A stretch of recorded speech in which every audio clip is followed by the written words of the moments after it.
Hey, what's up, everybody? Mike Lindsley back with you. It is 9 minutes with me here on IGTV, Facebook, and YouTube, and I am getting into today why you have to start Masahiro Tanaka in the wild card game for the New York Yankees. Before we get into that subject, I am here from the Brewerton Diner. I am awaiting my omelet. I can't wait to try something else on the menu before I head up to the Carrier Dome to partake in Syracuse and Florida State today, a game in which I think Syracuse will win 38-34. But if you are in the area for the Brewerton Diner, you've got to get here and try the Brewerton Benedict grilled toast with the gravy, the bacon gravy over it.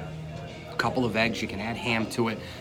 You can just get some real simple breakfasts like eggs and sausage or eggs, toast, and ham, home fries, whatever the case may be. And then they've got other specialty things on the menu. This place is dynamite, easily the best diner in Central New York, so make sure you get here to the official diner of the ML Sports Platter. We're also brought to you by Timberbanks Golf Club, the only Nicholas design in New York State, as well as Axe Exotic Pets and Brian Conboy of Mass Mutual, New York State. Tax-efficient retirement planning with Brian Conboy of Mass Mutual. You put money away today, and you save it up, and you're going to benefit tomorrow. I'm already seeing a lot of the rewards from going with Brian Conboy of Mass Mutual, New York State. All right, let's get into this topic here a little bit.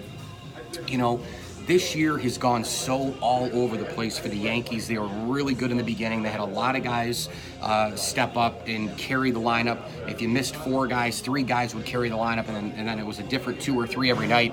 And then all of a sudden, everything just kind of fell apart. Gleyber Torres goes down. Miguel Andujar came in. Thank God for him. Greg Bird hasn't done anything consistently. Gary Sanchez hasn't done anything consistently. The bullpen is not bulletproof. Aaron Judge goes down. So between the injuries, between not picking each other up, between Giancarlo Stanton and Aaron Hicks, this lineup being more of a flash type lineup, it's either all in or all out. Plus you have the rotation. The season changed a little bit. Now this team might be over 90 wins, that's fine, but they haven't played that way in the last 2 months. But what happened 2-3 months ago when Masahiro Tanaka went down, everybody thought maybe this is it. Finally, the elbow is going to break. This is finally it. The partially torn ligament is going to stretch all the way. This is it. He's going down again, this and that. I told everybody, just take your time on everything. Just wait until this guy gets back, because I've seen this movie before. And I'm not saying that, well, because this happened last year, it's going to happen again, or 2 years ago this happened, this is going to happen again. But I've seen Masahiro Tanaka be just an amazing pitcher down the stretch for the Yankees. When the weather gets a little bit warmer, when he gets some rest, the injuries almost seem to help him because he doesn't have to pitch. He goes back in and does spot starting, he does simulation, he does different training to get ready for the dog days of August. This is a very, very, very true and dependable pitcher when it comes down to the home stretch, when it comes to big games, when it comes to pitching in front of postseason crowds. Remember last year when the Yankees lost those 2 games in Cleveland? Game 2, completely and utterly a disaster, where the ball hit the bat of Lonnie Chisenhall, went into Gary Sanchez's glove. That should have been it. That should have been an out. Instead, Joe Girardi does not get it replayed. Chisenhall then walks, and then Frankie Lindor comes up and hits a grand slam. And then the Yankees went home, and you thought, oh, 2 games, gosh, this team Cleveland, they're a juggernaut. They could go win the World Series. It was probably between them and Houston as the 2 best teams last year. And then all of a sudden, the Yankees started to come back. Well, you know why they started that comeback in Game 3? Granted, Greg Bird, for some reason, can hit in the postseason a couple times, but he can't do anything else consistently. Honest to God, Masahiro Tanaka, right away, was putting people away. He was mowing them down. Strike after strike after strike. The tempo and the rhythm and the splitter, slider, fastball, darting the ball in and out of the strike zone, painting the corners, and setting the tone in Game 3, that allowed the Yankees to get back on the incline and win that series. He's done it every single year for the most part since he's been with the Yankees. Down the stretch, post-August 1st into September, dog days of August, sweaty days of September, absolutely, positively. My omelet just got here, by the way. He's been known to do this over and over and over again. And I think when you look at Masahiro Tanaka's makeup, whether they're going to go to Oakland and play, whether they're going to play at home against the Oakland Athletics in New York, I don't think it matters at this particular time. What we've seen with Luis Severino, you can't put him out there in the wild card game. Who else is there? Well, there's J-Hap, but do you really want him out there in game one, playoff-wise? Do you trust him? Sabathia, you can't trot him out. He seems to be wearing down. And you don't really have anybody else. All the other youngsters who are in and out of the rotation, Johnny Loaiziga's not ready, for example. Sonny Gray, give me a break. Who do you trust in that rotation to start the wild card game?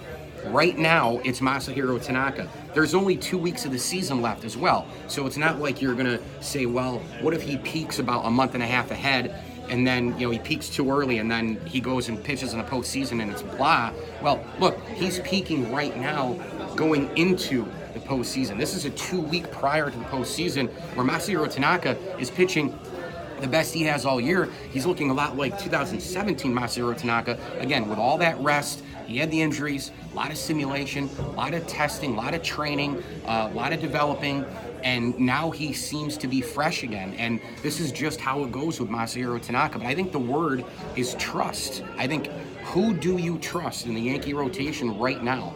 Who do you trust? I mean, I kind of trust J-Hap, but do I trust him to go 7 and dominate? I don't know. I mean, he's had a really good record. He's pitched really well since coming over from the Blue Jays. He has a new sense of energy. He even said being in a winning clubhouse and all the rest of it and having a chance at the postseason has changed his mindset, which oftentimes it does in baseball when you get traded from a team that's 20, 30 games under 500 to a team that you know is going to the playoffs to try and make a run at a World Series.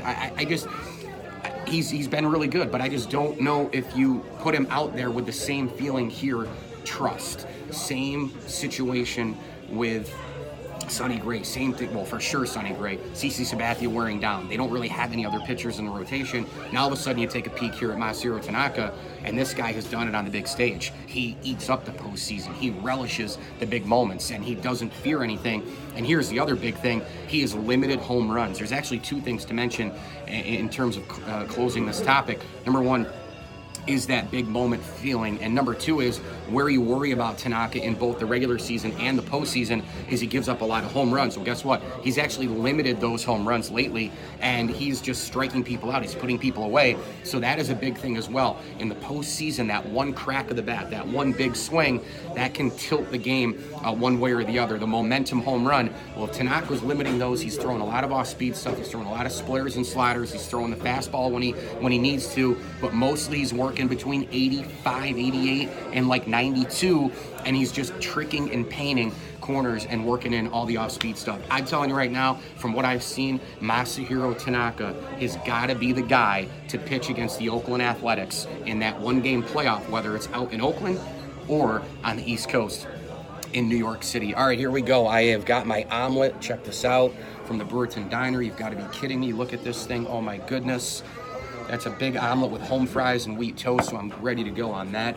Make sure you visit my good friends here at the Brewerton Diner. Mike and Jackie and the crew doing an amazing, amazing job. You can come here, you can get the Brewerton Benedict, you can get an omelet, you can get some great lunch items. I had a terrific patty melt. The burgers are amazing as well. It is all about the Brewerton Diner here in Brewerton, New York, right off of the 81 exit. It's just a few minutes from all over the place in town. Not a far drive at all.